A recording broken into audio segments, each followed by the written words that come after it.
that we felt a unison of people on the same page. I said yes, and that's what it was. And here we are, ladies and gentlemen, 1225 Fallon Street. This was an unbelievable time in history. But after Bobby Hutton's death and then Huey P. Newton, that situation went global. And the attention on America of a black man being on trial for murdering a police officer drew worldwide attention. The sympathies will grow as we expose the decadence and the oppression that we suffer under in the USA.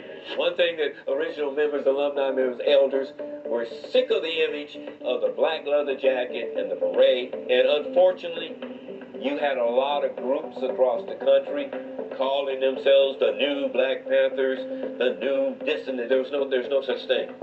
1970.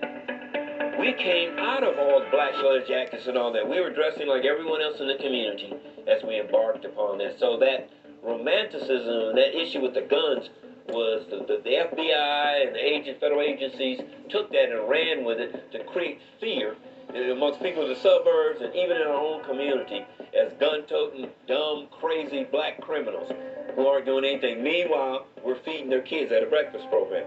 That's when the contradiction started.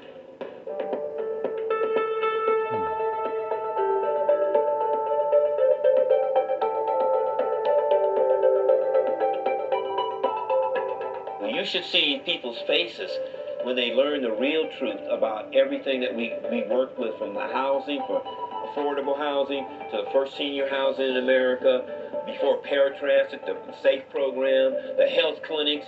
Everything that we did was answering issues in the community, and then it spread from community to community. Everybody adapted what they saw, and then what it did, it dissolved all lines of myths, fears, because they're working together and you have the same problems in your community. You become brothers and sisters united as one people in America. And that's where we're going today.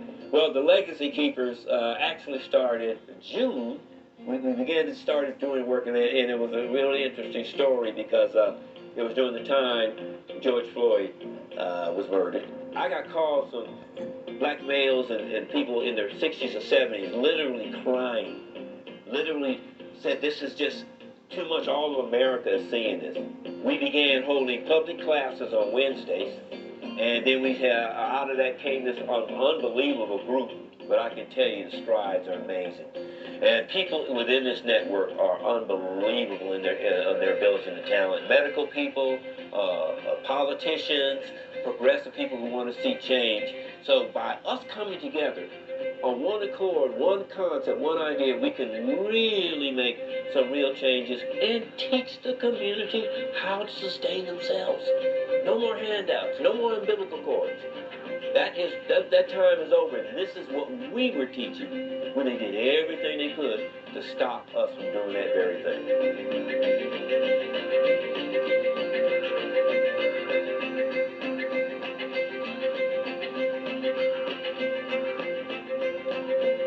The clothing line, which supports the work that we're doing. It helps maintain our websites, and as we begin to grow this out, it'll also support us empowering our own initiatives without having to ask for things with what we're not going to get. So this is part of the teaching concept also of how you grow a concept, how you fund your own, how you bring your own resources.